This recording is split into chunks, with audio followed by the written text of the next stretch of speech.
Bismillahirrahmanirrahim. Assalamualaikum warahmatullahi wabarakatuh.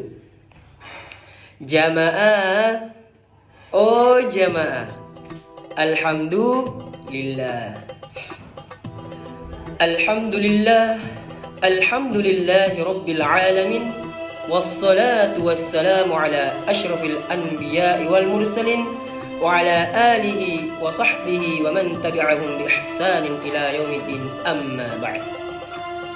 Alhamdulillah, puji syukur kita panjatkan kehadirat Allah Subhanahu wa taala yang telah memberikan kita kesehatan, rahmat dan hidayahnya sehingga kita semua masih sempat menikmati kebaikannya.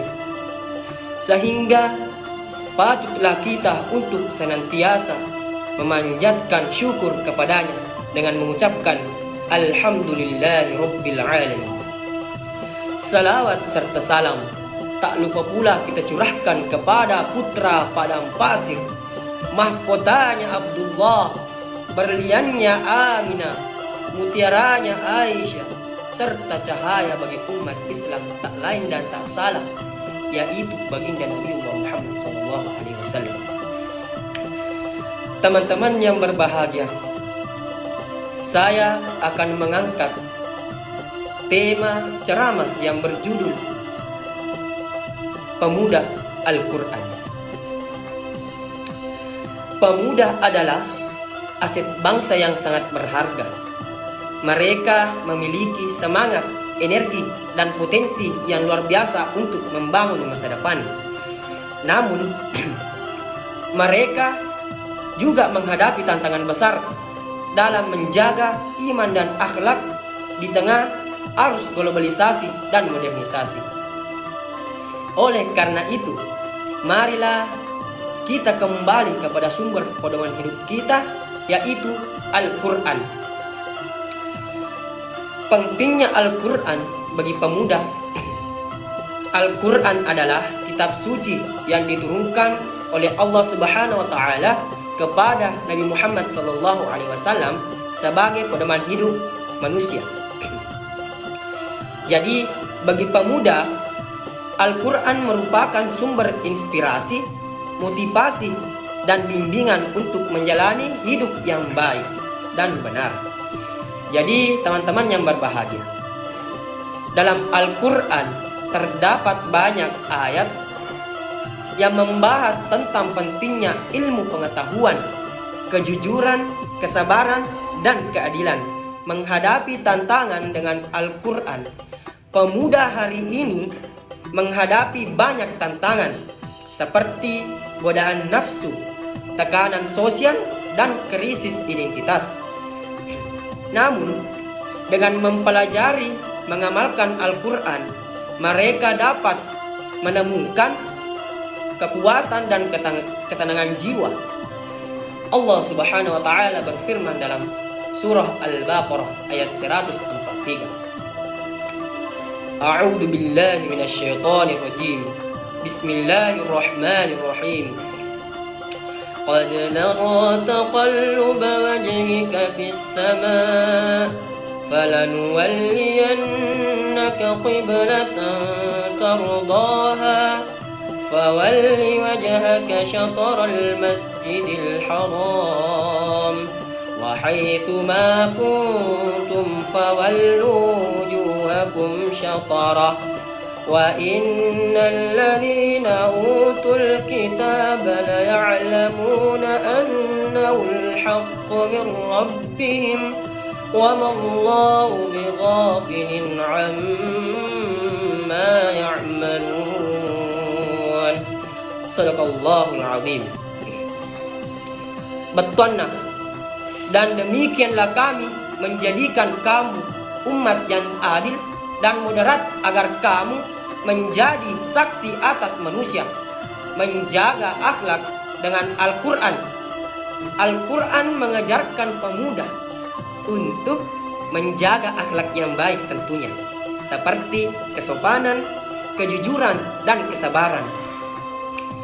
Dalam surah Al-A'raf ayat 199, Allah Subhanahu wa taala berfirman, Betulna.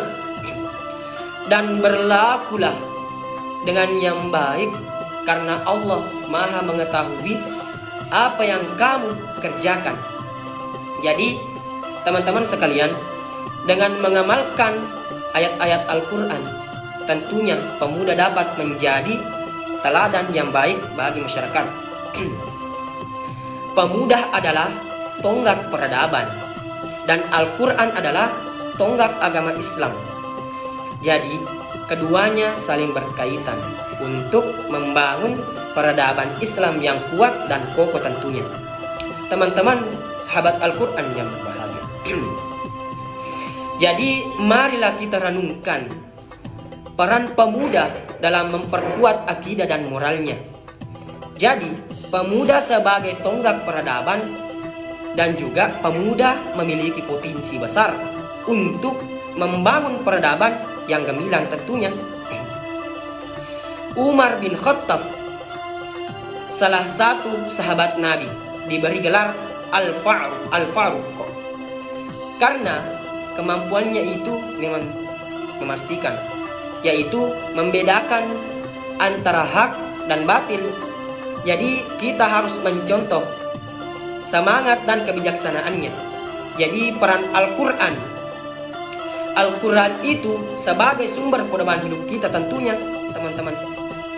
Dalam surah Toha ayat 14, Allah Subhanahu wa taala berfirman, "Betulna, sesungguhnya aku ini adalah Allah, tidak ada Tuhan selain aku, maka sembahlah aku dan dirikan sholat untuk mengingat aku."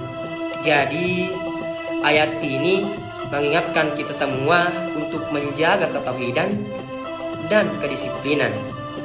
Jadi tentunya generasi Z atau Gen Z yang sering dibilang anak zaman sekarang tentunya.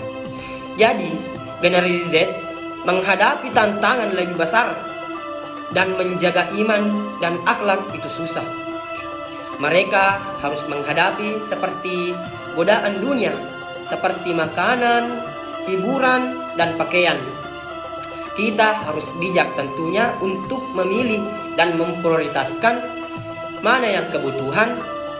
Bukan kita itu memprioritaskan kebutuhan, bukan keinginan tentunya.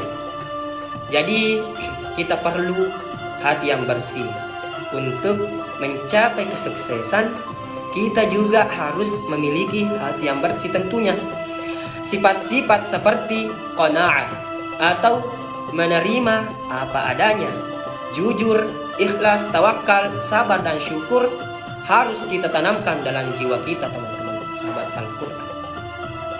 Jadi dengan demikianlah kita dapat menjadi teladan yang baik bagi masyarakat. Jadi akhlak itu sangat penting. Jadi menjaga akhlak, pemuda harus menjaga akhlak yang baik seperti kesopanan dan kejujuran, kesabaran, yaitu ada di dalam Al-Quran. Surah Al-A'raf ayat 199. Betulna, dan berlakulah dengan yang baik, karena Allah mengetahui apa yang kamu kerjakan. Jadi kita harus benar-benar ini hijrah, jangan main-main. Jadi membangun masa depan dengan Al-Quran, pemuda harus memiliki tentunya itu visi dan misi yang jelas untuk membangun masa depan. Dan juga Al-Quran mengajarkan mereka untuk berpikir positif, jangan malah berpikir negatif. Harus kita berpikir positif. Jadi berusaha keras dan berdoa kepada Allah. Kita berusaha dibarengi dengan doa. Jadi ada di dalam Al-Quran surah Al-Isra ayat 80. Betulna, dan katakanlah, ya Tuhanku, masukkanlah aku dengan masuk yang benar, dan keluarkanlah aku dengan keluar yang benar. Betapa indahnya ini kata-kata. Kita jadi peran pemuda dalam masyarakat itu memiliki peran penting dalam membangun masyarakat. Jadi membangun masyarakat yang baik dan harmonis, mereka harus menjadi agen perubahan yang positif, dan juga mempromosikan nilai-nilai Al-Quran dan menginspirasi orang lain untuk menjalani hidup yang baik.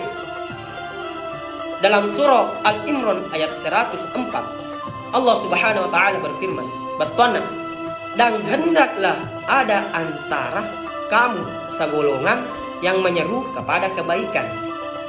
Jadi, teman-teman sahabat Al-Quran yang berbahagia, marilah kita sebagai pemuda kembali kepada Al-Quran. Kita jadikan Al-Quran sebagai sumber pedoman hidup kita.